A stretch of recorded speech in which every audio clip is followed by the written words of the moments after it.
அஸ்ஸலாமு அலைக்கும் வரஹ்மத்துல்லாஹி வபரகாத்து. அல்லாவின் வார்த்தையான குரானை முழுமையாக புரிந்து கொள்ள வேண்டும் என்றால் கட்டாயமாக முஹம்மது நபி ஸல்லல்லாஹு அலைஹி வஸல்லம் அவர்களுடைய வாழ்க்கையில் நடந்த நிகழ்வுகளையும் ஓரளவாவது புரிந்து கொள்வது அவசியமாகும். அதன் அடிப்படையிலேயே தமிழ் குரான் வகுப்பு எனும் இந்த யூடியூப் தளத்திலே நபிகளாரின் வாழ்க்கை வரலாறு அடங்கிய சுருக்கமான ஆதாரபூர்வமான தொகுப்பை பதிவிட்டு இருக்கிறோம். இதை முழுமையாக கேட்டு பயன்பெறுமாறு அன்போடு கேட்டுக்கொள்கிறோம். உஹுது போர். குறைஷிகள் பழிவாங்க தயாராகுதல். பத்ரு போரில் தோல்வியை தழுவியது ஒருபுறம், தங்களின் மாபெரும் தலைவர்கள் கொல்லப்பட்டது மறுபுறம் என கோபத்தில் கொதித்துப் போயிருந்த குறைஷிகள் பழிதீர்க்கும் வெறியோடு காத்திருந்தார்கள். எங்கே நாம் படும் இன்னல்களும் துன்பங்களும் முஸ்லிம்களுக்கு தெரிந்து விடுமோ என்ற அவமானத்தில் கொல்லப்பட்டவர்களுக்காக ஒப்பாரி வைத்து அழுவதோ, அப்போரில் முஸ்லிம்களால் கைது செய்யப்பட்டவர்களை உடனடியாக விடுவிக்க முயற்சிப்பதோ கூடாது என தடையும் விதித்திருந்தார்கள். கோபம் தனியும் அளவிற்கு பழிவாங்கும் வெறியின் தாகத்தை தீர்த்து கொள்ள பெரிய அளவில் ஒரு போரை முஸ்லிம்களுக்கு எதிராக நடத்த வேண்டும் என்று குறைஷிகள் அனைவரும் ஆலோசனை செய்து அதற்கான முயற்சியில் இறங்கினார்கள். இப்போரை சந்திப்பதற்கு மிகுந்த உற்சாகத்துடனும் ஆவேசத்துடனும் இருந்த குறைஷி தலைவர்களில் இக்ரிமா இப்னு அபு ஜஹல், சஃப்வான் இப்னு உமையா, அபு சுஃபியான் இப்னு ஹர்ப், அப்துல்லா இப்னு அபு ரபியா ஆகியோர் குறிப்பிடத்தக்கவர்கள். இதற்காக அவர்கள் எடுத்த முதல் நடவடிக்கை, அபு சுஃபியான் பத்திரமாக பாதுகாத்து அழைத்து வந்த வியாபார கூட்டத்தில் இருந்த பொருட்களை அப்படியே வைத்து கொண்டார்கள். இந்த வியாபார கூட்டம்தான் பத்ரு போருக்கான காரணமாக இருந்தது. எனவே அந்த செல்வங்களுக்கு உரியவரிடம் சென்று, குறைஷிகளே, நிச்சயமாக முஹம்மது உங்களுக்கு அநியாயம் செய்திருக்கிறார், உங்களில் சிறந்தவர்களை கொன்றிருக்கிறார், எனவே அவரிடம் சண்டை செய்வதற்காக எங்களுக்கு இந்த பொருட்களை கொடுத்து உதவுங்கள், அதன் மூலம் நாம் அவர்களிடத்தில் பழிதீர்த்து கொள்ளலாம் என்று கூறினர். அதற்கு அதன் உரிமையாளர்களும் இணங்கி அதில் உள்ள பொருட்கள் அனைத்தையும் விற்றார்கள். அந்த வியாபார பொருட்களில் 1000 ஒட்டகங்களும் 50,000 தங்க நாணயங்களுக்குரிய பொருட்களும் இருந்தன. இது குறித்து அல்லாஹ் இந்த வசனத்தை அருளினான்: நிச்சயமாக நிராகரிப்பவர்கள் தங்கள் பொருட்களை மக்கள் அல்லாஹுடைய வழியில் செல்வதை தடை செய்ய செலவு செய்கிறார்கள். அவர்கள் மேன்மேலும் இவ்வாறே செலவு செய்யும்படி நேர்ந்து முடிவில் அது அவர்களுக்கே துக்கமாக ஏற்பட்டுவிடும். பின்னர் அவர்கள் வெற்றி கொள்ளப்படுவார்கள். இத்தகைய நிராகரிப்பவர்கள் மறுமையில் நரகத்தின் பக்கமே ஓட்டிச் செல்லப்படுவார்கள். அல் குர்ஆன் அத்தியாயம் 8 வசனம் 36. இதற்கு பின் மக்காவை சுற்றியுள்ள பலதரப்பட்ட வம்சத்தைச் சேர்ந்த வாலிபர்கள் கினானா மற்றும் திகாமா வாசிகள் ஆகியோரிடம், முஸ்லிம்களுடன் நடக்க இருக்கும் போரில் கலந்து கொள்ள விரும்புகிறவர்கள் எங்களுடன் இணைந்து கொள்ளலாம் என்று அறிவித்தார்கள். மக்களை போருக்கு தூண்ட மேலும் பல வழிகளை கையாண்டார்கள். அபு இஸ்ஸா என்ற கவிஞனை சஃப்வான் இப்னு உமையா இதற்காக தயார் செய்தான். இக்கவிஞன் பத்ரு போரில் முஸ்லிம்களால் கைது செய்யப்பட்டவன். நபி ஸல்லல்லாஹு அலைஹி வஸல்லம் இவனை ஈட்டுத் தொகையின்றி விடுதலை செய்து இஸ்லாமிற்கு எதிரான எந்த நடவடிக்கைகளும் ஈடுபடக்கூடாது என்று அவனிடம் வாக்குறுதி வாங்கினார்கள். ஆனால் சஃப்வானின் ஆசை வார்த்தைகளுக்கு அபு இஸ்ஸா வசப்பட்டான். நீ போரிலிருந்து உயிருடன் திரும்பினால் உனக்கு பெரும் செல்வத்தை கொடுப்பேன், இல்லை நீ கொல்லப்பட்டால் உனது பெண் பிள்ளைகளை நானே என் பொறுப்பில் எடுத்துக்கொள்கிறேன் என்று சஃப்வான் வாக்குறுதி கொடுத்தான். அபு இஸ்ஸா உணர்வுகளை தட்டி எழுப்பும் தனது கவியால் குறைஷியரை முஸ்லிம்களுக்கு எதிராக தூண்டினான். இதுபோல் மக்களை போருக்கு ஆர்வமுட்ட முசாபிக் இப்னு அப்து மனாஃப் என்ற மற்றொரு கவிஞனையும் நியமித்தார்கள். அபு சுஃபியானால் சென்ற முறை சவீக் போரில் தனது மனதில் உள்ள பழிவாங்கும் ஆசையை சரிவர நிறைவேற்ற முடியவில்லை. அத்துடன் பொருட்களில் பெரும்பாலானவற்றையும் அவர் இழந்தார். ஆகவே முஸ்லிம்கள் மீது மிகுந்த எரிச்சலுடன் இருந்தார். ஜயித் இப்னு ஹாரிசாவுடைய தாக்குதலால் ஏற்பட்ட நஷ்டம் குறைஷிகளது பொருளாதாரத்தின் முதுகெலும்பை உடைத்து அளவிட முடியாத கவலையை அவர்களுக்கு அளித்தது. ஏற்கனவே பத்ரில் தங்கள் தலைவர்களை இழந்து துக்க கடலில் மூழ்கியிருந்த இவர்களுக்கு இது எரியும் நெருப்பில் எண்ணெயை ஊற்றியது போல் இருந்தது. எனவே முஸ்லிம்களுக்கும் தங்களுக்கும் மத்தியில் தீர்வாக அமையும் ஒரு போரை சந்திப்பதற்காக குறைஷிகள் முழு வேகத்துடன் செயல்பட்டார்கள். குறைஷி படையும் அதன் தளபதிகளும் ஓராண்டுக்குள் மக்காவாசிகள் தங்களது முழு தயாரிப்பையும் செய்து முடித்தார்கள். குறைஷிகள் அவர்களின் நட்புடைய ஏனைய குலத்தவர்கள் மற்றும் பல கோத்திரத்தைச் சேர்ந்த வாலிபர்கள் என 3000 கூட்டுப்படையினர் போருக்காக கைகோர்த்தார்கள். பெண்களும் படை பட்டாளங்களுடன் இணைந்து வந்ததால் போர் வீரர்கள் பெண்களின் மானமும் கண்ணியமும் பங்கப்பட்டு விடாமல் இருப்பதற்காக ரோஷத்துடன் உயிருக்கு துணிந்து போரிடுவார்கள் என கருதி படைத்தளபதி தங்களுடன் 15 பெண்களையும் சேர்த்து கொண்டார்.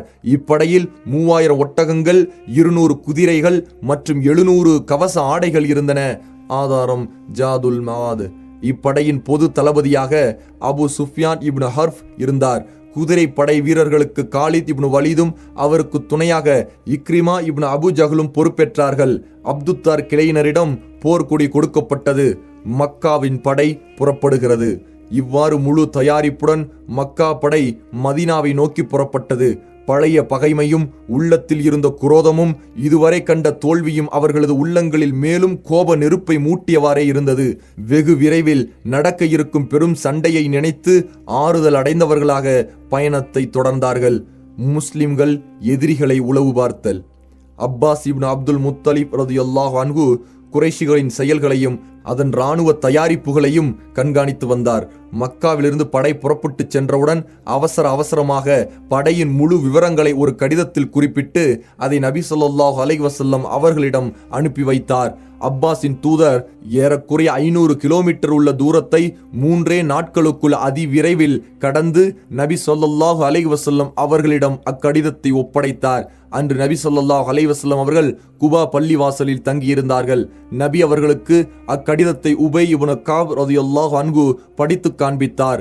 நபி அவர்கள் அவரிடம் அச்செய்தியை வெளியில் கூறாமல் மறைத்து விடுங்கள் என்று கட்டளையிட்டு மதீனா விரைந்தார்கள். அங்கு அன்சாரி மற்றும் முஹாஜிர் தோழர்களில் உள்ள தளபதிகளுடன் அவசர ஆலோசனை நடத்தினார்கள். அவசர நிலை. மதீனாவில் முஸ்லிம்கள் எந்த நேரமும் ஆயுதம் ஏந்தியவர்களாக இருந்தார்கள். எதிரிகளின் தாக்குதலை சமாளிக்க எந்த நேரமும் தயாராக இருந்தார்கள். ஆயுதங்களை தொழுகையிலும் தங்களுடன் வைத்திருந்தார்கள். அன்சாரிகளின் ஒரு குழு நபி அவர்களின் பாதுகாப்புக்காக தயாரானார்கள். அவர்களில் சாத் இப்னு முஆத், உஸைத் இப்னு ஹுலைர், சாத் இப்னு உபாதா ரலியல்லாஹு அன்ஹும் ஆகியோர் இருந்தனர். இவர்கள் நபி ஸல்லல்லாஹு அலைஹி வஸல்லம் அவர்களின் வீட்டு வாயிலில் ஆயுதம் ஏந்தி காவலில் ஈடுபட்டனர். மேலும் திடீர் தாக்குதலை தடுக்க மதீனாவின் நுழைவாயில்கள் மற்றும் சந்து பொந்துகள் அனைத்திலும் சிறு சிறு படைகளாக பாதுகாப்பில் ஈடுபட்டனர். தங்கள் மீது தாக்குதல் நடத்த எதிரிகள் எந்தெந்த வழிகளிலெல்லாம் வர இயலுமோ அந்த அனைத்து வழிகளிலும் எதிரிகளின் நடமாட்டங்களை கண்காணிப்பதற்காக ரோந்து பணியிலும் முஸ்லிம்கள் ஈடுபட்டனர். எதிரிகள் மதீனா எல்லையில். மக்கா படை வழக்கமான மேற்கு பாதையில் தனது பயணத்தை தொடர்ந்தது. அப்படை அப்வா என்ற இடத்தை அடைந்ததும் அபு சுஃப்யானின் மனைவி ஹிந்து பின்த் உத்பா நபி ஸல்லல்லாஹு அலைஹி வஸல்லம் அவர்களின் தாயாருடைய கபரை தோண்டி அவரது உடலை வெளியே எடுக்க வேண்டும் என்று விரும்பினாள். ஆனால் படையின் தளபதிகள் இக்கோரிக்கையை நிராகரித்ததுடன் இவ்வாறு செய்தால் ஆபத்தான முடிவுகள் ஏற்படும் என்றும் எச்சரித்தனர். குறைஷி படை தனது பயணத்தை தொடர்ந்தது. மதீனாவிற்கு சமீபமாக உள்ள அல் அக்கீக் என்ற பள்ளத்தாக்கை கடந்து அங்கிருந்து வலப்புறமாக சென்று உஹுது மலைக்கருகில் உள்ள ஐனைன் என்ற இடத்தில் தங்கியது. இந்த இடம் உஹுது மலைக்கருகில் மதீனாவின் வடப்பகுதியில் இருக்கும் பள்ளத்தாக்கின் மேற்புறத்தில் உள்ள பத்னு சப்கா என்ற இடத்தில் உள்ளது.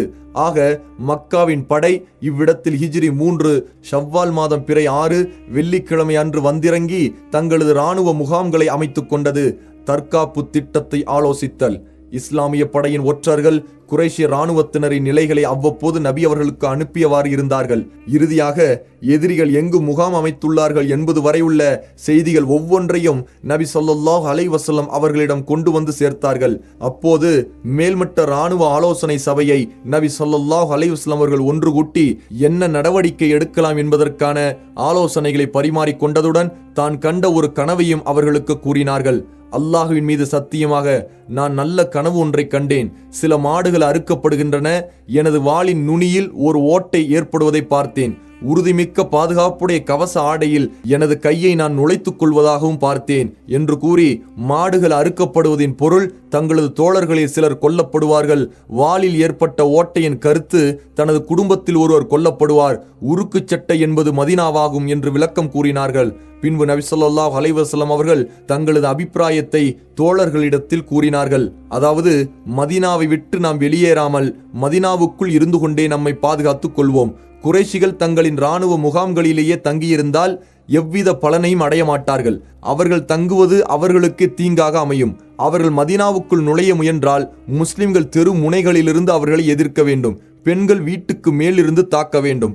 நபி ஸல்லல்லாஹு அலைஹி வஸல்லம் அவர்கள் கூறிய இது உண்மையில் சரியான அபிப்பிராயமாகவும் இருந்தது. நயவஞ்சகர்களின் தலைவனான இப்னு உபை நபி ஸல்லல்லாஹு அலைஹி வஸல்லம் அவர்களின் இக்கருத்தையே ஆமோதித்தான்.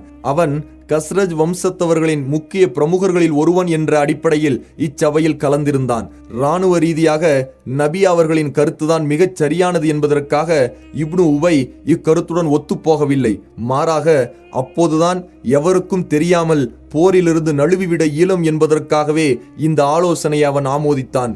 முஸ்லிம்கள் முன்னிலையில் முதல் முறையாக அவனும் அவனது தோழர்களும் இழிவடைய வேண்டும். அவர்களது நிராகரிப்பையும் நயவஞ்சகத்தனத்தையும் மறைத்திருந்த திரை அவர்களை விட்டு அகன்றிட வேண்டும். இது நாள் வரை தங்களது சட்டை பைக்குள் ஊடுருவி இருந்த விஷப்பாம்புகளை முஸ்லிம்கள் தங்களுக்கு சிரமமான இந்த நேரத்தில் தெரிந்து கொள்ள வேண்டும் என்பதற்காக அல்லாஹ் முடிவை மாற்றி அமைத்தான். பத்ரில் கலக்காத நபி தோழர்களிலும் மற்ற நபி தோழர்களிலும் சிறப்புமிக்க ஒரு குழுவினர் மதீனாவை விட்டு வெளியேறி போர் புரிவதற்கு நபி அவர்களிடம் ஆலோசனை கூறி அதை வலியுறுத்தவும் செய்தார்கள். அவர்களில் சிலர் இப்படியும் கூறினார்கள்: அல்லாஹ்வின் தூதரே, இந்த நாளுக்காக அல்லாஹ்விடம் நாங்கள் பிரார்த்தனை செய்து வந்ததுடன் இப்படி ஒரு நாளை சந்திக்க மிகுந்த ஆவல் கொண்டிருந்தோம். அல்லாஹ் அந்த நாளை எங்களுக்கு அருளியிருக்கிறான். புறப்படுவதற்கான நேரம் நெருங்கிவிட்டது. எதிரியை நோக்கி புறப்படுங்கள். நாம் அவர்களை பார்த்து பயந்து கோழையாகி விட்டதால் தான் மதீனாவை விட்டு வெளியேறவில்லை என்று அவர்கள் எண்ணிவிடக்கூடாது. இவ்வாறு வீரமாக பேசிய நபித்தோழர்களில் நபி ஸல்லல்லாஹு அலைஹி வஸல்லம் அவர்களின் சிறிய தந்தை ஹம்சா இப்னு அப்துல் முத்தலிபும் ஒருவர்.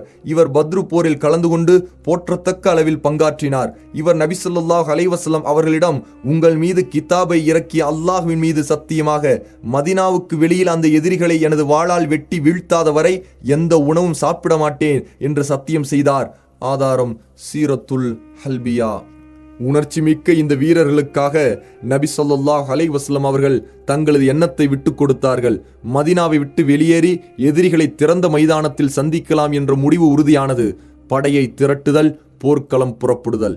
அன்று வெள்ளிக்கிழமை ஜும்ஆ தொழுகையில் நபி ஸல்லல்லாஹு அலைஹி வஸல்லம் அவர்கள் முஸ்லிம்களுக்கு நல்லுபதேசம் செய்து உறுதியாகவும் நிலையாகவும் இருக்கும்படி கட்டளையிட்டார்கள். உங்களது பொறுமைக்கு அல்லாஹ்வின் நல்லுதவி நிச்சயம் கிடைக்கும் என்று அறிவித்தார்கள். எதிரியை சந்திக்க தயாராகும்படி முஸ்லிம்களை பணித்தார்கள். நபி ஸல்லல்லாஹு அலைஹி வஸல்லம் அவர்களின் உரையை கேட்டு முஸ்லிம்கள் மிகவும் மகிழ்ச்சி அடைந்தார்கள். அன்று நபி ஸல்லல்லாஹு அலைஹி வஸல்லம் அவர்கள் முஸ்லிம்களுக்கு அசர் தொழுகையையும் தொழ வைத்தார்கள். மதீனாவில் உள்ளவர்களும் மதீனாவின் மேட்டுப்பகுதியில் உள்ளவர்களும் பெருமளவில் குழுமியிருந்தார்கள். தொழ வைத்ததற்கு பின் நபி அவர்கள் தங்கள் இல்லத்திற்கு சென்றார்கள். அவர்களுடன் அபூபக்கர், உமர் ரலியல்லாஹு அன்ஹும் ஆகியோர் சென்று நபி ஸல்லல்லாஹு அலைஹி வஸல்லம் அவர்களுக்கு தலைப்பாகை அணிவித்து மற்ற ஆடைகளையும் அணிவித்தார்கள். நபி அவர்கள் முழுமையான ஆயுதங்களுடனும் 2 கவச ஆடைகளுடனும் வாளை கழுத்தில் தொங்கவிட்டவர்களாக முஸ்லிம்களுக்கு முன் தோன்றினார்கள். நபி ஸல்லல்லாஹு அலைஹி வஸல்லம் அவர்களின் வருகையை எதிர்பார்த்திருந்த மக்களிடம் சஅத் இப்னு முஆத் ரலியல்லாஹு அன்ஹு அவர்களும் உசைத் இப்னு ஹுலைர் ரலியல்லாஹு அன்ஹு அவர்களும் மதீனாவிலிருந்து வெளியேறிதான் போர் செய்ய வேண்டும் என்று நபி ஸல்லல்லாஹு அலைஹி வஸல்லம் அவர்களை நீங்கள் நிர்பந்தித்து விட்டீர்கள். எனவே உங்களது அபிப்பிராயத்தை விட்டுவிட்டு அதிகாரத்தை நபி அவர்களிடம் ஒப்படைத்து விடுங்கள் என்று கூறினார்கள். இதனால் அந்த மக்கள் தங்களின் செயல்களுக்காக வருந்தினார்கள். பின்பு நபி ஸல்லல்லாஹு அலைஹி வஸல்லம் அவர்களிடம், அல்லாஹ்வின் தூதரே, உங்களுக்கு மாறு செய்வது எங்களுக்கு உசிதமானதல்ல. நீங்கள் விரும்பியதையே செய்யுங்கள். அதாவது மதீனாவில் தங்குவதுதான் உங்களுக்கு விருப்பமானது என்றால் அதையே நீங்கள் செய்யுங்கள் என்று மக்கள் கூறினார்கள். ஆனால் நபி ஸல்லல்லாஹு அலைஹி வஸல்லம், ஓர் இறை தூதர் தனது கவச ஆடையை அணிந்தால் அதன் பிறகு அல்லாஹ் அவருக்கும் அவருடைய எதிரிகளுக்கும் மத்தியில் தீர்ப்பளிக்கும் வரை அதை கழற்றுவது அவருக்கு ஆகுமானதல்ல என்று கூறினார்கள். ஆதாரம் சஹீஹுல் புகாரி, முஸ்னத் அஹ்மத், சுனன் நசாயி. நபி ஸல்லல்லாஹு அலைஹி வஸல்லம் தனது படையை 3 பிரிவாக அமைத்தார்கள். 1. முஹாஜிர்களின் பிரிவு. இந்த பிரிவுக்குரிய கொடியை முஸ்அப் இப்னு உமைர் அல் ஹப்தரி ரலியல்லாஹு அன்ஹு அவர்களிடம் கொடுத்தார்கள். முஹாஜிர்கள் மக்காவிலிருந்து மதீனாவில் குடியேறிய முஸ்லிம்கள். 2. அன்சாரிகளில் அவுஸ் கூட்டத்தினரின் பிரிவு. இந்த பிரிவுக்குரிய கொடியை உசைத் இப்னு ஹுலைரிடம் கொடுத்தார்கள். 3. அன்சாரிகளில் கஸ்ரஜ் கூட்டத்தினரின் பிரிவு. இந்த பிரிவுக்குரிய கொடியை ஹுபாப் இப்னு முந்தீரிடம் கொடுத்தார்கள். படையில் 1000 வீரர்கள் இருந்தார்கள். அவர்களில் 100 நபர்கள் கவச ஆடை அணிந்திருந்தார்கள். அவர்கள் குதிரை வீரர் எவரும் இருக்கவில்லை. ஆதாரம் ஃபத்உல் பாரி. நபி ஸல்லல்லாஹு அலைஹி வஸல்லம் அவர்கள் மதீனாவில் தொழுகை நடத்துவதற்கு அப்துல்லா இப்னு உம்மு மக்தும் ரலியல்லாஹு அன்ஹு அவர்களை நியமித்தார்கள். பின்பு நபி ஸல்லல்லாஹு அலைஹி வஸல்லம் அவர்களின் ஆணைக்கிணங்க இஸ்லாமிய படை மதினாவின் வடக்கு நோக்கி புறப்பட்டது. சாத் இப்னு உபாதா, சாத் இப்னு முஆத் ரலியல்லாஹு அன்ஹும் ஆகியோர் கவச ஆடை அணிந்து நபி ஸல்லல்லாஹு அலைஹி வஸல்லம் அவர்களுக்கு முன் நடந்து சென்றார்கள். நபி அவர்களின் இராணுவம் சன்னியத்துல் வதா என்ற இடத்தை கடந்தபோது தனது படையிலிருந்து சற்று விலகி வந்து கொண்டிருக்கும் நன்கு ஆயுதம் தரித்த ஒரு படையை நபி அவர்கள் பார்த்தார்கள். நபி அவர்கள், நம்முடன் வரும் இந்த படை யாருடையது என்று கேட்டார்கள். அதற்கு கஸ்ரஜ் இனத்தவர்களின் நண்பர்களான யூதர்கள் இணை வைப்பவர்களுக்கு எதிரான போரில் கலந்து கொள்ள ஆர்வத்துடன் நம்முடன் வந்துள்ளார்கள் என்று கூறப்பட்டது. அவர்கள் இஸ்லாமை தழுவியிருக்கிறார்களா என்று நபி ஸல்லல்லாஹு அலைஹி வஸல்லம் கேட்க தோழர்கள் இல்லை என்றார்கள்.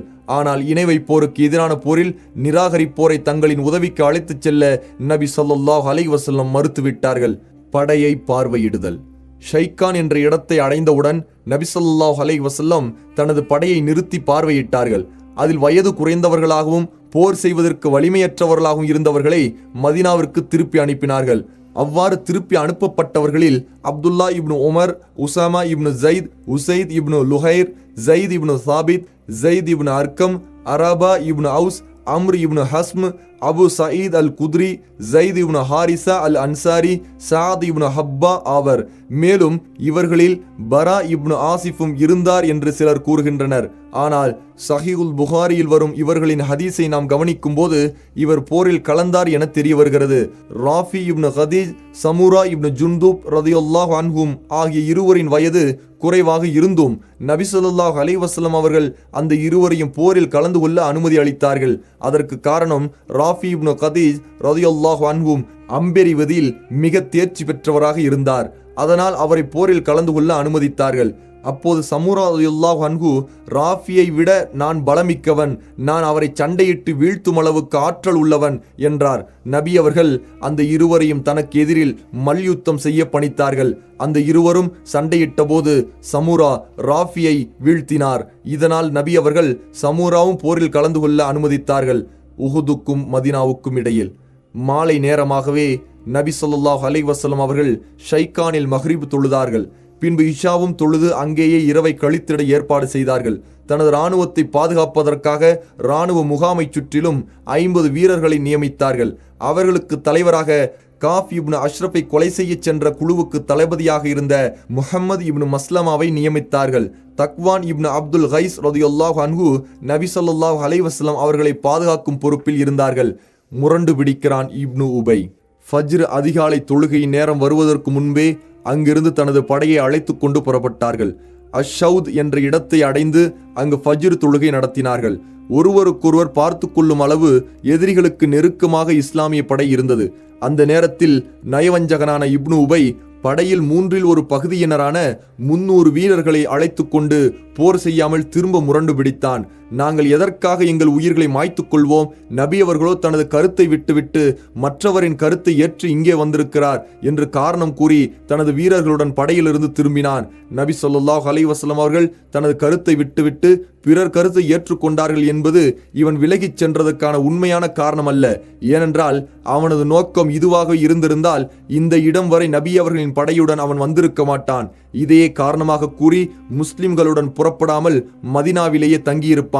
மாறாக இந்த சங்கடமான நேரத்தில் அவன் இவ்வாறு செய்ததற்கான முக்கிய நோக்கம் என்னவென்றால், எதிரிகள் பார்க்கும் அளவுக்கு அருகில் வந்துவிட்ட முஸ்லிம் படைகளுக்கு மத்தியில் குழப்பத்தையும் சலசலப்பையும் ஏற்படுத்த வேண்டும். அதனால் நபி ஸல்லல்லாஹு அலைஹி வஸல்லம் அவர்களை விட்டு மற்ற பல முஸ்லிம்களும் விலகிக் கொள்வார்கள். நபி அவர்களுடன் மீதம் இருப்பவர்களின் வீரம் குறைந்துவிடும். அப்போது எதிரிகள் இக்காட்சியை பார்த்து துணிவு கொண்டு நபி அவர்களின் மீது தாக்குதல் தொடுத்து வெகு விரைவில் நபி அவர்களையும் அவர்களது உற்ற உண்மை தோழர்களையும் அழித்து விடுவார்கள். இதற்கு பின்பு தலைமைத்துவம் அவனுக்கும் அவனது நண்பர்களுக்கும் திரும்ப கிடைத்துவிடும் என்பதே அந்த நயவஞ்சகனின் நோக்கமாக இருந்தது. உண்மையில் அந்த நயவஞ்சகன் தனது லட்சியத்தை நிறைவேற்றுவதில் வெற்றி கண்டான். இந்நிலையில் அவுஸ் குலத்தவரில் ஹாரிசா என்ற குடும்பத்தினரும் கஸ்ரஜ் கூட்டத்தினரில் சலமா என்ற குடும்பத்தினரும் கோழைகளாகி போரிலிருந்து திரும்பிடலாம் என்று உறுதியாக எண்ணினார்கள். ஆனால் அல்லாஹ் அவ்விரு குடும்பத்தினரையும் பாதுகாத்து அவர்களுக்கு மத்தியில் ஏற்பட்ட சலசலப்பை அகற்றி அவர்களின் உள்ளங்களில் துணிவையும் வீரத்தையும் ஏற்படுத்தினான். இதை அல்லாஹ் குர்ஆனில் குறிப்பிடுகிறான். அந்த போரில் உங்களில் இரு பிரிவினர் தைரியம் இழந்து உகுது போர்க்களத்தை விட்டு சென்று விடலாமா என்று இருந்த சமயத்தை நினைத்து பாருங்கள். ஆனால் அல்லாஹ் அவர்களை அதிலிருந்து காத்து கொண்டான். ஏனென்றால் அல்லாஹ்வே அவர்களுக்கு பாதுகாவலனாக இருக்கின்றான். ஆகவே நம்பிக்கையாளர்கள் அல்லாஹ்வின் மீதே நம்பிக்கை வைப்பார்களாக. அல் குர்ஆன் அத்தியாயம் 3 வசனம் 122. போரை புறக்கணித்து புறமுதுகிட்டு போகும் நயவஞ்சகர்களை அப்துல்லா இப்னு ஹராம் ரலியல்லாஹு அன்ஹு பின்தொடர்ந்து சென்று அவர்களிடம், இந்த இக்கட்டான சூழலில் உங்களின் கடமை என்ன? அதனை உணராமல் போகிறீர்களே, வாருங்கள் போர் முனைக்கு, இறைவழியில் போரிடுங்கள், அல்லது எதிரிகளிடமிருந்து எங்களை காக்கும் அரணாக நில்லுங்கள் என்று எவ்வளவோ எடுத்து கூறி புரிய வைக்க முயன்றார்கள்.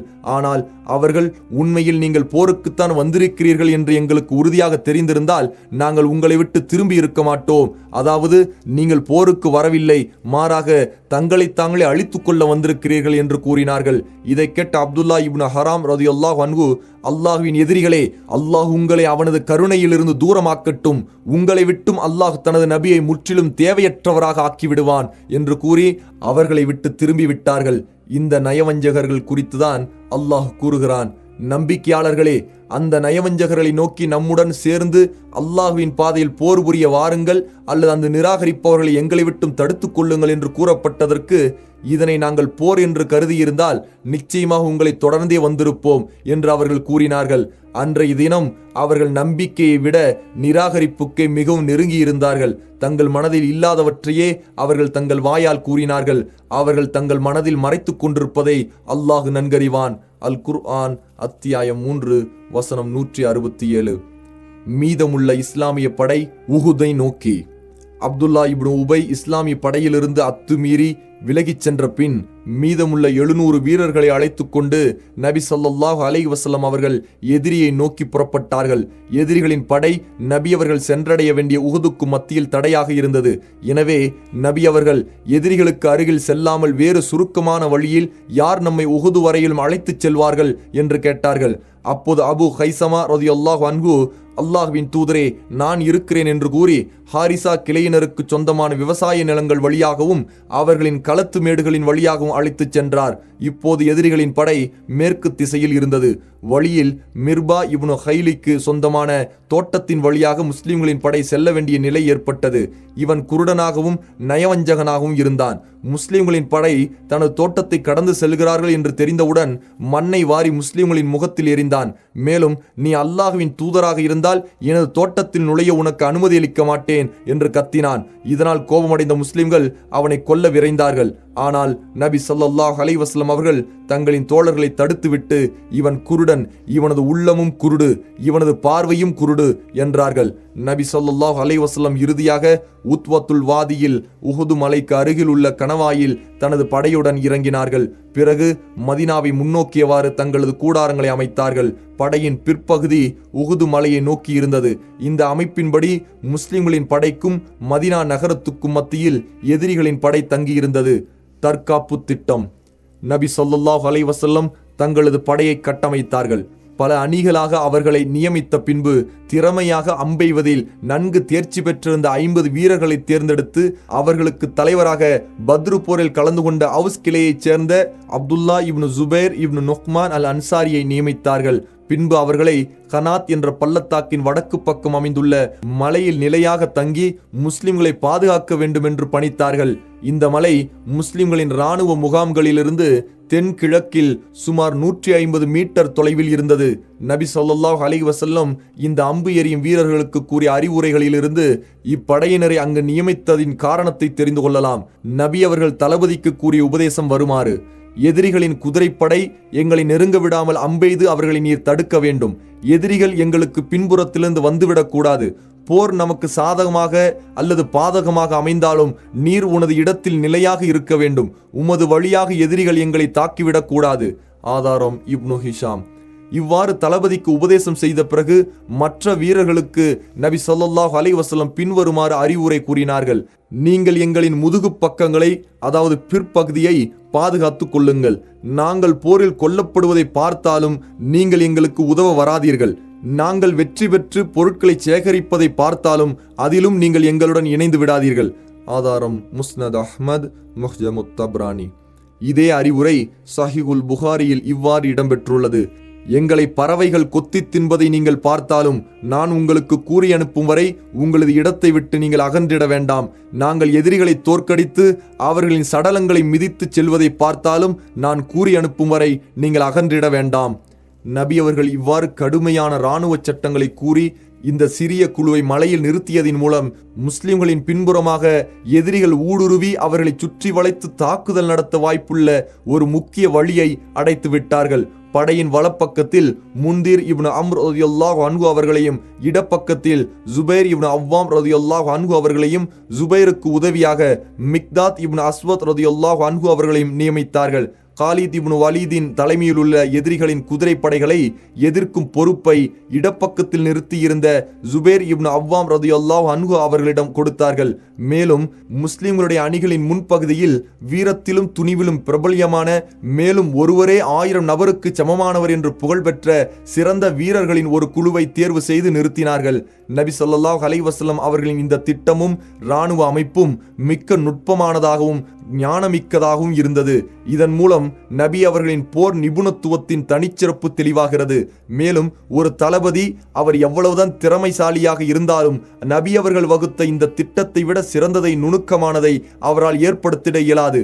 எதிரிகளின் போர்க்களம் வந்த பின்புதான் நபி அவர்கள் தனது படையுடன் வந்தார்கள். இருப்பினும் மிகச்சிறந்த இடத்தை அங்கு தேர்வு செய்தார்கள். படையின் பின்பக்கத்தையும் வலப்பக்கத்தையும் உயரமான மலைகளை கொண்டு பாதுகாத்து கொண்டார்கள். போர் கடுமையாக மூழும் போது இஸ்லாமிய படையை எதிரிகள் வந்து தாக்குவதற்கு காரணமாக இருக்கும் ஒரே வழியையும் அடைத்து விட்டதால் படையின் பின்பக்கத்தையும் இடப்பக்கத்தையும் நபி அவர்கள் பாதுகாத்தார்கள்.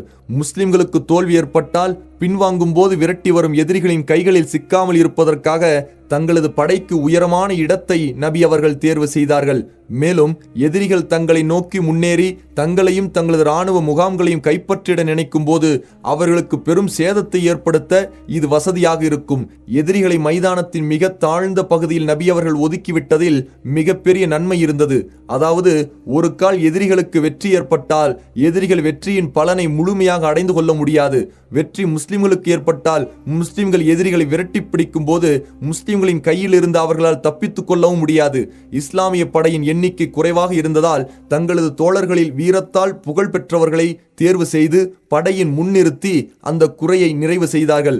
ஆக ஹிஜ்ரி 3 ஷவ்வால் மாதம் பிற 7 சனிக்கிழமை காலையில் நபி ஸல்லல்லாஹு அலைஹி வஸல்லம் அவர்கள் தங்களது படையை இவ்வாறு அமைத்து போருக்கு ஆயத்தமானார்கள். நபி அவர்கள் படையினருக்கு வீரமூட்டுகிறார்கள். தான் கட்டளையிடும் வரை போரை ஆரம்பிக்க கூடாது என்று வீரர்களுக்கு தடை விதித்தார்கள்.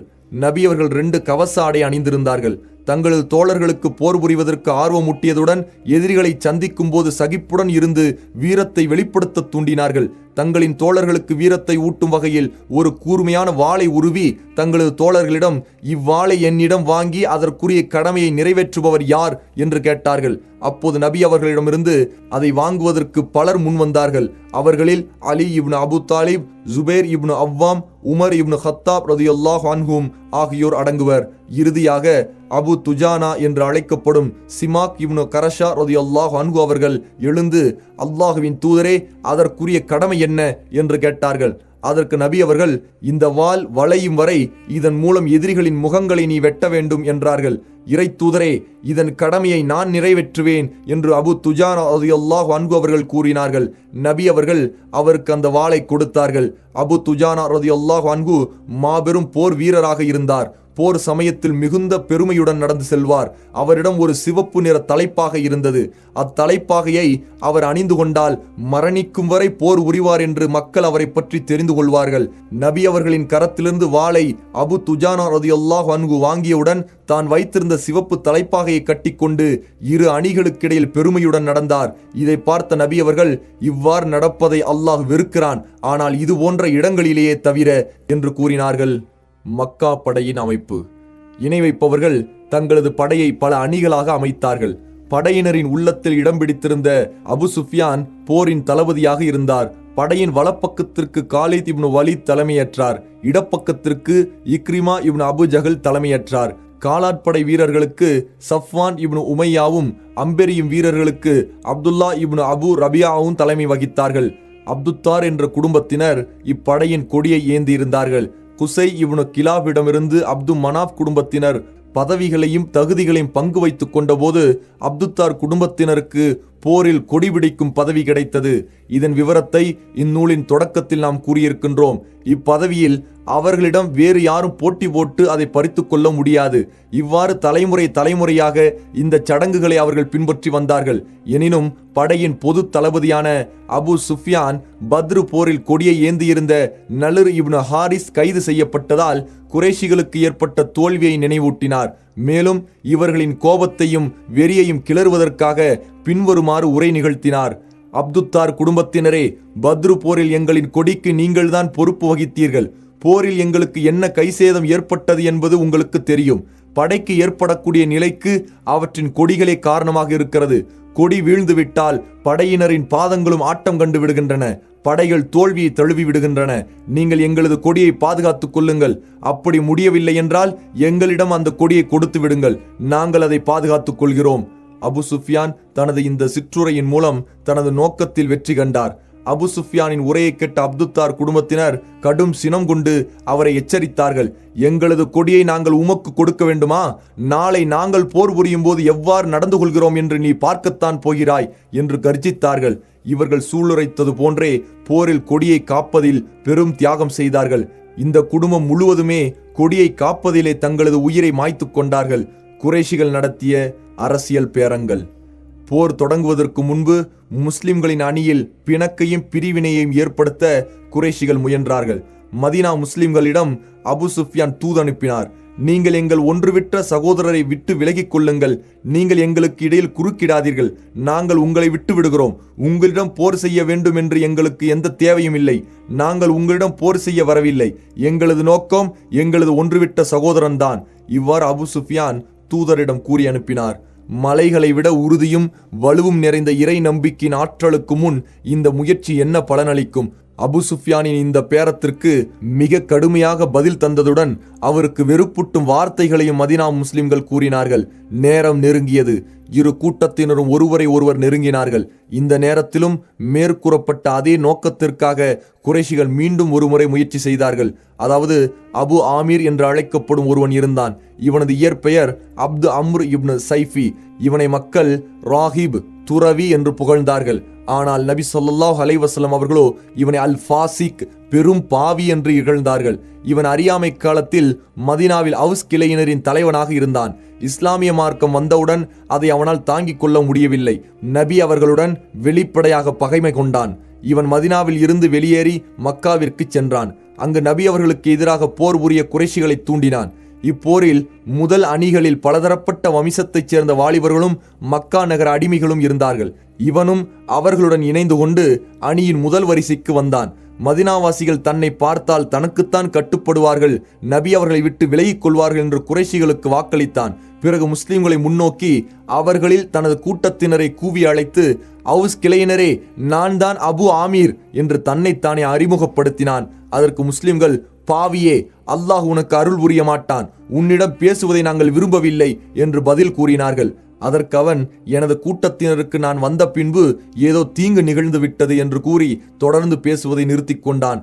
இவன் போரில் கடுமையாக முஸ்லிம்களிடம் சண்டையிட்டான். அவர்களை கல்லால் எறிந்து தாக்கினான். இறை நம்பிக்கையாளர்களின் அணிகளில் பிரிவினையை ஏற்படுத்த குறைஷிகள் மேற்கொண்ட இரண்டாவது முயற்சியும் தோல்வியை தழுவியது. எதிரிகளிடம் போர் வீரர்களும் அதிகம் இருந்தனர், போர் சாதனங்களும் அதிகமாக இருந்தன. எனினும் முஸ்லிம்களை பற்றிய பயமும் அச்சமும் அவர்களின் உள்ளங்களில் நிறைந்திருந்த காரணத்தினால் இவ்வாறு குறுக்கு வழியை அவர்கள் கையாண்டார்கள். ஆனால் அதுவும் அவர்களுக்கு பலனை தரவில்லை. குறைஷி பெண்கள் வெறியூட்டுகிறார்கள்.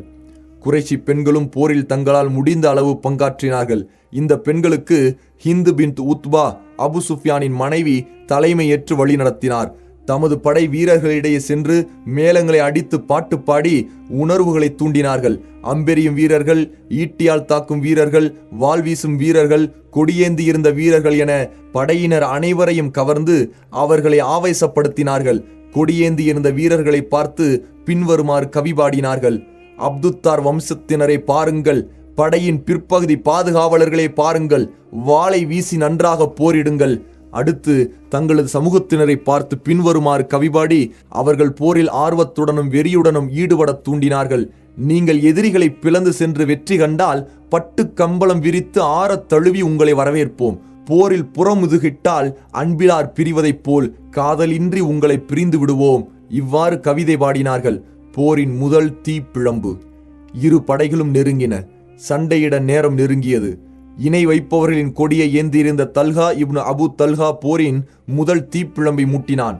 தன்னுடன் நேருக்கு நேர் மோத முஸ்லிம்களை அழைத்தவனாக படைக்கு முன் வந்தான். இவன் குறைஷிகளில் மிகப்பெரிய வீரனாக இருந்தான். முஸ்லிம்கள் இவனை கபீஷுல் கத்தீபா, படையின் முரட்டு கடா என்று அழைத்தார்கள். இவன் வீரம் மிகைத்தவன் என்பதால் முஸ்லிம்கள் இவனுக்கு முன் வர தயங்கினார்கள். ஆனால் நபித்தோழர் ஜுபைர் ரலியல்லாஹு அன்ஹு சிங்கம் பாய்வது போல் ஒரே பாய்ச்சலாக இவன் மீது பாய்ந்து ஒட்டகத்தின் மீது அவனுடன் ஏறிக்கொண்டார்கள். அவனுடன் சண்டை செய்து அவனை பூமியில் தள்ளி வாளால் வெட்டி கொன்றார்கள். ஜுபைரின் வீரதீர தாக்குதலை பார்த்த நபி அவர்கள் தக்பீர் முழங்க முஸ்லிம்கள் அனைவரும் தக்பீர் முழங்கினார்கள். நபி ஸல்லல்லாஹு அலைஹி வஸல்லம் அவர்கள் ஜுபைரை புகழ்ந்து, ஒவ்வொரு நபிக்கும் ஒரு விசேஷமான தோழர் இருப்பார், எனது விசேஷமான தோழர் ஜுபைர் ஆவார் என்று கூறினார்கள். ஆதாரம் சீரத்துல் ஹல்பியா. கொடியை சுற்றி கடும் போர். இதைத் தொடர்ந்து போரின் தீ இரு தரப்பிலும் கடுமையாக மூண்டு போர்க்களத்தின் பல பகுதிகளிலும் போர் வெடித்தது.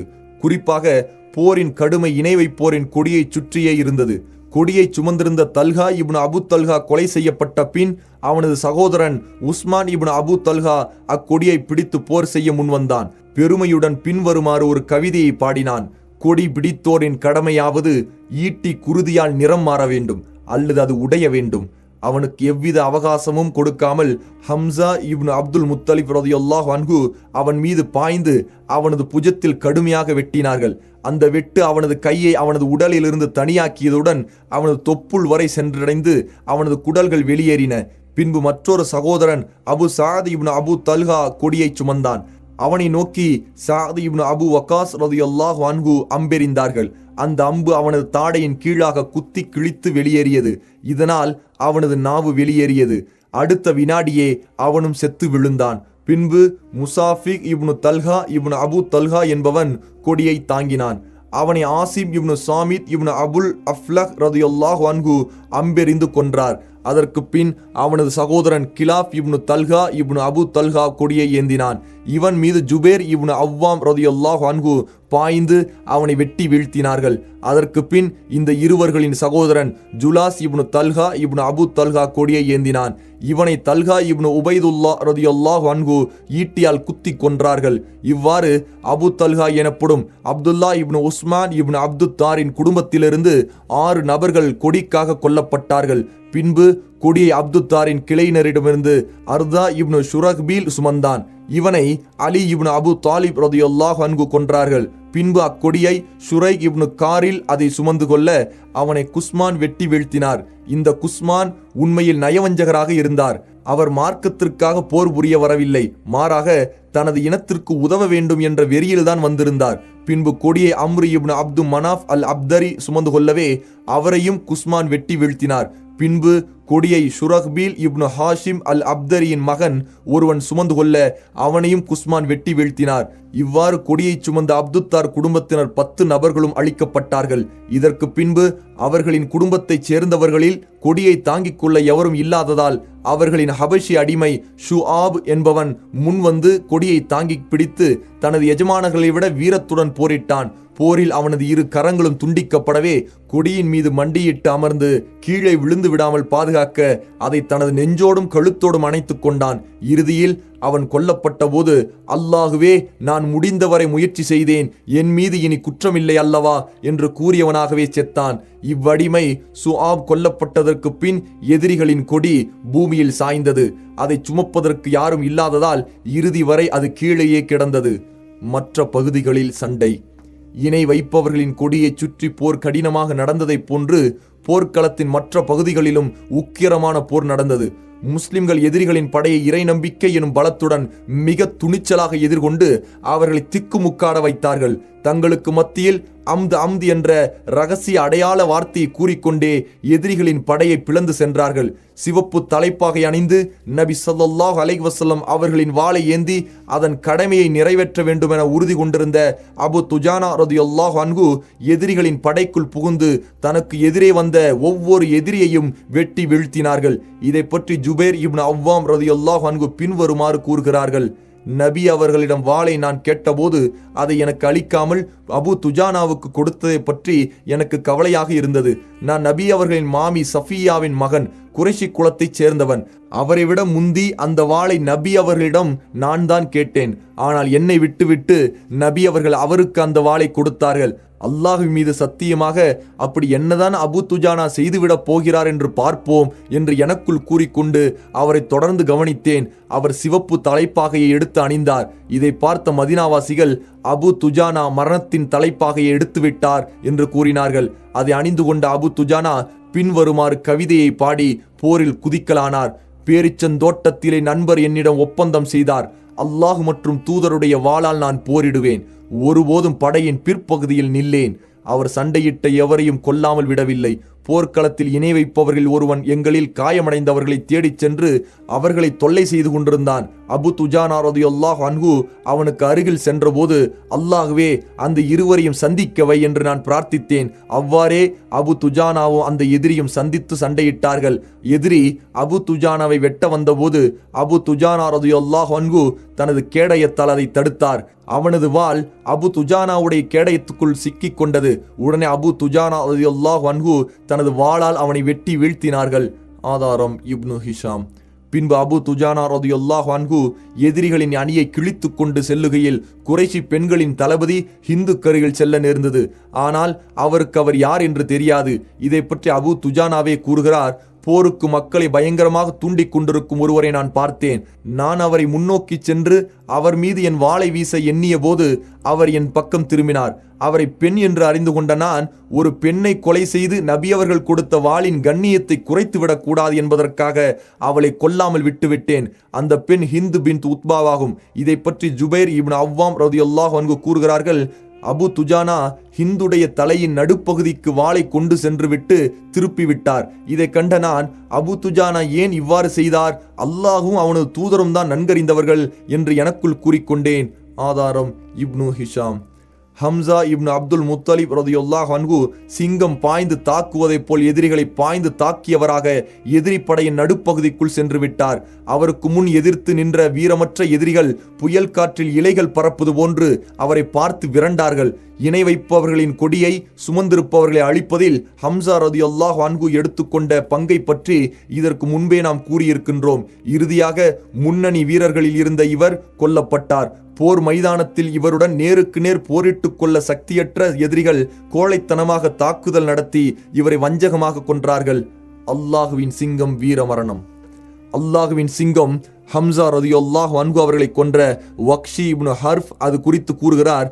நான் ஜுபைர் இப்னு முத்தைமின் அடிமையாக இருந்தேன். அவனது தந்தையின் சகோதரன் துஐமா இப்னு அதி பத்ர் போரில் கொல்லப்பட்டான். குறைஷிகள் உஹது போருக்கு புறப்பட ஆயத்தமான போது ஜுபைர் என்னிடம், முஹம்மதுடைய சிறிய தந்தை ஹம்சாவை நீ கொன்றுவிட்டால் நான் உன்னை உரிமையிட்டு விடுவேன், விடுதலை செய்து விடுவேன் என்று கூறினான். நான் மக்களுடன் சேர்ந்து புறப்பட்டேன். ஹபஷிகள் திறமையாக ஈட்டி எறிவது போல் நானும் ஈட்டி எறிவதில் திறமையானவன். நான் எரியும் ஈட்டி மிக குறைவாகவே இலக்கை தவறும். போர் மூண்ட போது நான் ஹம்சாவை தேடி அலைந்தேன். வீரர்களுக்கு மத்தியில் அவரை சாம்பல் நிற ஒட்டகத்தை போன்று பார்த்தேன். அவர் படை வீரர்களை பிளந்து கொண்டிருந்தார். அவருக்கு முன் நிற்பதற்கு எவருக்கும் துணிவு வரவில்லை. நான் அவரை கொல்ல நாடி அதற்காக ஆயத்தமானேன். அவர் எனக்கருகில் வரும் வரை ஒரு மரம் அல்லது ஒரு பாறைக்கு பின் மறைந்து கொள்ள நாடினேன். ஆனால் திடீரென சிபா இப்னு அப்துல் உஸ்ஸா ஹம்சாவுக்கு முன் வந்தான். அவனை பார்த்த ஹம்சா ரலியல்லாஹு அன்ஹு அவனுக்கு கோபமூட்டுவதற்காக, ஓ ஆணுறுப்பின் தோலை வெட்டுபவளின் மகனே, என்னருகில் வா என்று அழைத்தார்கள். அவனது தாய் ஹத்னா செய்யும் தொழில் செய்து வந்தாள். அவன் அருகில் வந்தவுடன் ஹம்சா ரலியல்லாஹு அன்ஹு அவனது தலையை உடம்பிலிருந்து தனியாக்கினார்கள். தொடர்ந்து வக்ஷி கூறுகிறார், நான் நல்ல தருணம் பார்த்து எனது சிறிய ஈட்டியால் அவரை நோக்கி எறிந்தேன். அது அவரது தொப்புளுக்கு அருகில் குத்தி குடலை கிழித்து அவரது மர்மஸ்தானத்தின் பக்கமாக வெளியாகியது. அவர் என்னை நோக்கி வர முயற்சி செய்தார். ஆனால் அவரால் வர முடியவில்லை. நான் அவரை அதே நிலையில் விட்டுவிட அவர் இறந்து விட்டார். பின்பு சிறிது நேரம் கழித்து அவரிடம் வந்து எனது ஈட்டியை எடுத்துக்கொண்டு கூடாரத்தில் வந்து அமர்ந்து கொண்டேன். இவரை தவிர மற்றவர்களை கொல்ல வேண்டும் என்ற அவசியம் எனக்கில்லை. இவரை நான் கொன்றது எனக்கு விடுதலை கிடைக்க வேண்டும் என்பதற்காகத்தான். அதுபோல் போர் முடிந்து மக்கா திரும்பியதும் எனக்கு விடுதலை கிடைத்தது. ஆதாரம் சஹீஹுல் புகாரி இப்னு ஹிஷாம். நிலைமையை கட்டுப்படுத்துவது. அல்லாஹ் மற்றும் அவனது தூதரின் சிங்கம் என்று பெயர் பெற்ற மாவீரர் ஹம்சா ரலியல்லாஹு அன்ஹு கொலை செய்யப்பட்டதால் முஸ்லிம்களுக்கு பெருத்த சேதம் ஏற்பட்டிருந்தாலும் முஸ்லிம்கள் நிலைமைகளை தங்களது கட்டுப்பாட்டுக்குள் வைத்திருந்தார்கள். அன்றைய தினம் அபுபக்கர், உமர், அலி, ஜுபேர் இப்னு அவ்வாம், தல்ஹா இப்னு உபைதுல்லா, அப்துல்லா இப்னு ஜாஹ், சாது இப்னு முஆத், சாது இப்னு உபாதா, சாது இப்னு ரபீஹ், அனஸ் இப்னு நல் ரலியல்லாஹு அன்ஹும் இன்னும் இவர்களை போன்ற நபித்தோழர்களில் பலர் போரில் காட்டிய வீரம் இணை வைப்பவர்களின் உறுதியை குலைத்து அவர்களது தோல் வலிமையை தளர்வடையச் செய்தது. மனைவியை பிரிந்து போர்க்களம் நோக்கி. அன்றைய தினத்தில் ஆபத்துகளை சற்றும் பொருட்படுத்தாமல் களத்தில் துணிச்சலுடன் போர் புரிந்த வீரர்களில் அல் கசீல் என்று அழைக்கப்படும் ஹன்லலா ரலியல்லாஹு அன்ஹு அவர்களும் ஒருவர். இவர் முஸ்லிம் அல்லாதவர்களால் துறவி என்றும் நபி ஸல்லல்லாஹு அலைஹி வஸல்லம் அவர்களால் பாவி என்றும் அழைக்கப்பட்ட அபு ஆமிரின் மகனாவார். ஹன்லலா ரலியல்லாஹு அன்ஹு அன்றுதான் திருமணம் முடித்திருந்தார்கள். தனது மனைவியுடன் தனித்திருந்த இவர்கள் போர்க்களத்திலிருந்து பலத்த சப்தத்தை கேட்டவுடன் அதே நிலையில் போர்க்களத்தை நோக்கி ஓடோடி வந்து இணை வைப்பாளர்களின் அணிக்குள் புகுந்து எதிரிகளை தாக்கிய வண்ணம் முன்னேறி சென்றார்கள். இணை வைப்பாளர்களின் தளபதியான அபு சுஃப்யான் என்ற சக்ர் இப்னு ஹர்ஃபை நெருங்கி அவருடன் கடுமையான போர் புரிந்து அவரை கீழே வீழ்த்தி கொள்வதற்கு நெருங்கிவிட்டார்கள். அல்லாஹ் அவருக்கு வீர மரணத்தை முடிவு செய்யாமல் இருந்திருந்தால் இவர் அபு சுஃப்யானை கொன்றிருப்பார். ஆனால் ஷத்தாத் இப்னு அஸ்வத் என்பவன் முதுகுப்புறத்திலிருந்து ஹன்லலா ரலியல்லாஹு அன்ஹு அவர்களை தாக்கியதால் அவர்கள் வீர மரணம் அடைந்தார்கள். போரில் அம்பெறியும் வீரர்களின் பங்கு. நபி ஸல்லல்லாஹு அலைஹி வஸல்லம் அவர்கள் மலையின் மீது நிறுத்திய வீரர்கள் இஸ்லாமிய படைக்கு சாதகமான சூழ்நிலையை ஏற்படுத்துவதில் பெரும் பங்கு வகித்தார்கள். காலித் இப்னு வலீதின் தலைமையின் கீழ் பாவி அபு ஆமீரின் உதவியுடன் எதிரிகள் 3 முறை இஸ்லாமிய படையின் இடது பாகத்தை முறியடிக்க முயன்றார்கள். முஸ்லிம்களின் பின்புறமாக தாக்குதல் தொடுத்து அணியில் சேதங்களையும் குழப்பங்களை உண்டு பண்ணி அதைத் தொடர்ந்து பெரும் தோல்வியை முஸ்லிம்களுக்கு ஏற்படுத்தி விடலாம் என்று 3 முறை இம்மலை பகுதியின் மீது எதிரிகள் தாக்குதல் நடத்தினார்கள். ஆனால் மலை மீதிருந்து அம்பெறியும் வீரர்கள் இவர்களின் மீது அம்பு மழை பொழிந்து இவர்களின் 3 தாக்குதல்களையும் முறியடித்தார்கள். ஆதாரம் ஃபத்உல் பாரி. இணை வைப்பவர்களுக்கு தோல்வி. இவ்வாறுதான் போர் எனும் திருகை சுழன்றது. சிறியதாக இருந்த இஸ்லாமிய படை நிலைமை அனைத்தையும் தனது கட்டுப்பாட்டுக்குள் கொண்டு வந்தது. இதனால் இணை வைப்பவர்களின் நம்பிக்கை தளர்ந்தது. அவர்களின் படை வலது, இடது, முன், பின் என 4 பக்கங்களிலும் சிதறி ஓடின. அந்நிலைமை எவ்வாறு இருந்ததென்றால் 3000 இணை வைப்பவர்கள் சில 100 முஸ்லிம்களுடன் அல்ல 30,000 முஸ்லிம்களுடன் போர் புரிகிறார்கள் என்பதைப் போல் இருந்தது. முஸ்லிம்கள் தமது வீர தீரங்களை, திறமைகளை மிகச் சிறந்த முறையில் வெளிப்படுத்தினார்கள். முஸ்லிம்களின் தாக்குதலை தடுக்க இணை வைப்பவர்கள் முழு முயற்சி செய்தும் அது முடியாமல் போனதால் தங்களின் தோல்வியையும் இயலாமையையும் உணர்ந்தார்கள். துணிவை இழந்தார்கள். கொடியேந்தியிருந்த சுஆப் என்பவர் இறுதியாக கொல்லப்பட்ட பிறகு அவர்களின் கொடியை எடுத்து நிமிர்த்தி அதை சுற்றிலும் தொடர்ந்து போர் புரிவதற்கு யாரும் துணியவில்லை. இதனால் பழி வாங்க வேண்டும், தங்களது கண்ணியத்தையும் மதிப்பையும் நிலைநாட்ட வேண்டும் என்று தங்களுக்குள் பேசி வந்ததையெல்லாம் மறந்துவிட்டு உயிர் பிழைத்தால் போதுமென்று தலைதெறிக்க தப்பித்து ஓட்டம் பிடித்தார்கள். இவ்வாறு அல்லாஹ் முஸ்லிம்களுக்கு வெற்றியை அருளினான். தனது வாக்கை அவர்களுக்கு உண்மைப்படுத்தினான். முஸ்லிம்கள் தங்களது வாட்களால் எதிரிகளை வெட்டி வீழ்த்தினார்கள். போர்க்களத்தை விட்டு தப்பி ஓடிய எதிரிகளை வெருண்டோட வைத்தார்கள். உண்மையில் இணை வைப்பவர்கள் பெரும் தோல்வி கண்டார்கள். அப்துல்லா இப்னு ஜுபைர் ரலியல்லாஹு அன்ஹு தனது தந்தை கூறியதாக அறிவிக்கிறார்கள். அல்லாஹுவின் மீது ஆணையாக ஹிந்து பின்த் உத்பா மற்றும் அவளின் தோழிகள் தங்களின் ஆடைகளை உயர்த்தி கொண்டு ஓடினார்கள். நான் அவர்களின் கெண்டை கால்களை பார்த்தேன். அவர்களை நாங்கள் பிடிக்க நாடியிருந்தால் பிடித்திருப்போம். காரணம், அதற்கு எந்த தடையும் எங்களுக்கு இருக்கவில்லை. ஆதாரம் இப்னு ஹிஷாம்.